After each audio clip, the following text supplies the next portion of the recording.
ৰাজ্য চৰকাৰৰ কৰ্মচাৰীসকলৰ বাবে জনাব বিচাৰিছোঁ পুনৰ 5টাকৈ গুৰুত্বপূৰ্ণ খবৰ।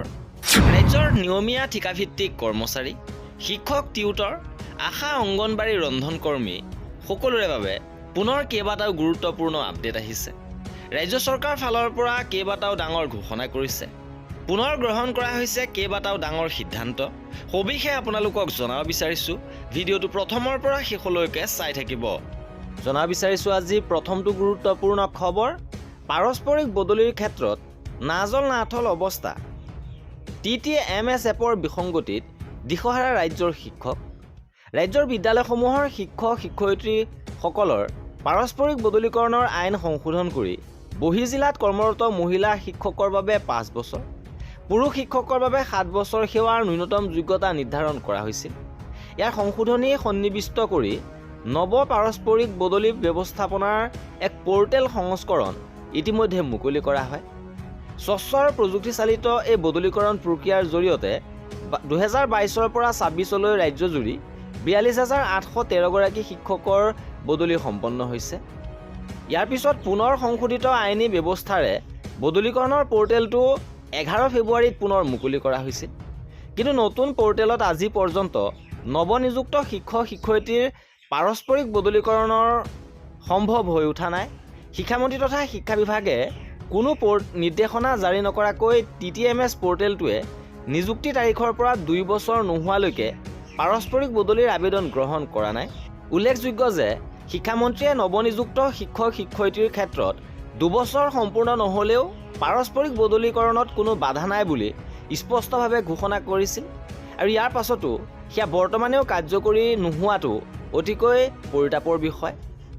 ইপিনে ৰাজ্যৰ শিক্ষকসকলৰ আৰ্জিত ছুটী বৃদ্ধিৰ অফিচিয়েল নিৰ্দেশনা প্ৰকাশ পাইছে। 17 ফেব্ৰুৱাৰীত অনুষ্ঠিত কেবিনেটে শিক্ষকসকলে বৰ্তমানে পাই থকা আৰ্জিত ছুটী 10ৰ পৰা 15 দিনলৈ বৃদ্ধি কৰাৰ সিদ্ধান্তত অনুমোদন জনাইছিল। আৰু ইয়াৰ পিছতে শেহতীয়াভাৱে বিত্ত বিভাগে আৰ্জিত ছুটী বৃদ্ধিৰ জাননী প্ৰকাশ কৰিছে। বিত্ত বিভাগৰ এষ্টাব্লিছমেণ্ট সচিবে আৰ্জিত ছুটী বৃদ্ধিৰ জাননীত স্বাক্ষৰ কৰে আৰু এই নীতি কাৰ্যকৰী হোৱাৰ কথা জাননীৰ জৰিয়তে উল্লেখ কৰে। ইপিনে এইসকল ঠিকাভিত্তিক কৰ্মচাৰীৰ বাবে আহিছে সুখবৰ। PNRD আৰু ASRLMৰ কৰ্মচাৰীসকলৰ কাৰ্যকাল 60 বছৰলৈ বৃদ্ধি। যিসকল কৰ্মচাৰীৰ বয়স 45ৰ ওপৰত তেওঁলোকৰ ক্ষেত্ৰত প্ৰযোজ্য হ'ব এই নীতি। 45 বছৰ অতিক্ৰম কৰিলে আন কৰ্মচাৰীসকলৰ ক্ষেত্ৰতো এই নীতি প্ৰযোজ্য হ'ব। অৰ্থাৎ 45 বছৰ অতিক্ৰম কৰা ঠিকাভিত্তিক কৰ্মচাৰীসকলৰ চাকৰিকাল 60 বছৰলৈকে বাহাল থাকিব। ইপিনে ৰাজ্য চৰকাৰে মুকলি কৰিছে আশা এক্সপ্ৰেছ আঁচনি। কেবিনেটে আশা এক্সপ্ৰেছ নামৰ এক আঁচনিৰ অনুমোদন জনাইছে।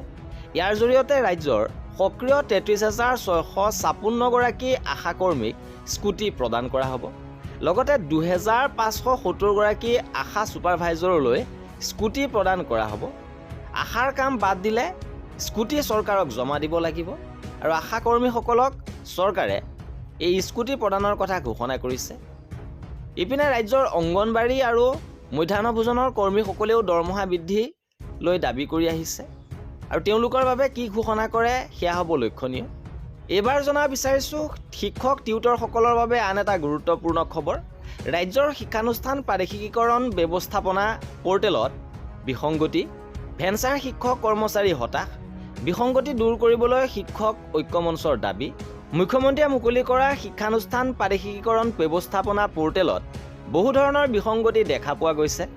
বহু বছৰ অন্তত শিক্ষানুষ্ঠানত বিনা বেতনে কৰ্মৰত ভেঞ্চাৰ শিক্ষক কৰ্মচাৰীয়ে 18 ফেব্ৰুৱাৰীত এক আশাৰ ৰেঙনি দেখা পাইছিল।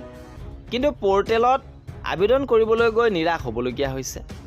পঞ্জীয়ন কৰাৰ পাছত লগ ইনত শিক্ষানুষ্ঠানৰ সবিশেষ পূৰণ কৰিবলৈ গৈ থমকি ৰ'ব লগা হৈছে।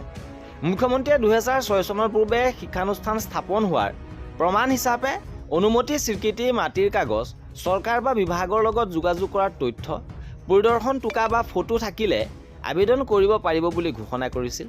কিন্তু এনে তথ্য আপলোড কৰিবলৈ পৰ্টেলত কোনো সুবিধা নাই। বিদ্যালয় মহাবিদ্যালয় থকা বিষয়সমূহো পৰ্টেলত ঠিকমতে দিয়া নাই। ছাত্ৰ ছাত্ৰীৰ সংখ্যা, ফলাফল আদি আপলোড কৰিবলৈ কোনো সুবিধা নাই। জিলাৰ লগতে শিক্ষা ব্লক, ক্লাষ্টাৰ আদিৰ শুদ্ধ তথ্য পৰ্টেলত আপলোড কৰিব নোৱাৰি। এনে বহু খেলিমেলি থকাৰ বাবে এতিয়ালৈ কোনো এখন শিক্ষানুষ্ঠানে শুদ্ধ সঠিক তথ্য দাখিল কৰিব পৰা নাই। ইয়াকে লৈ শিক্ষক ঐক্যমঞ্চই দাবী কৰিছে যে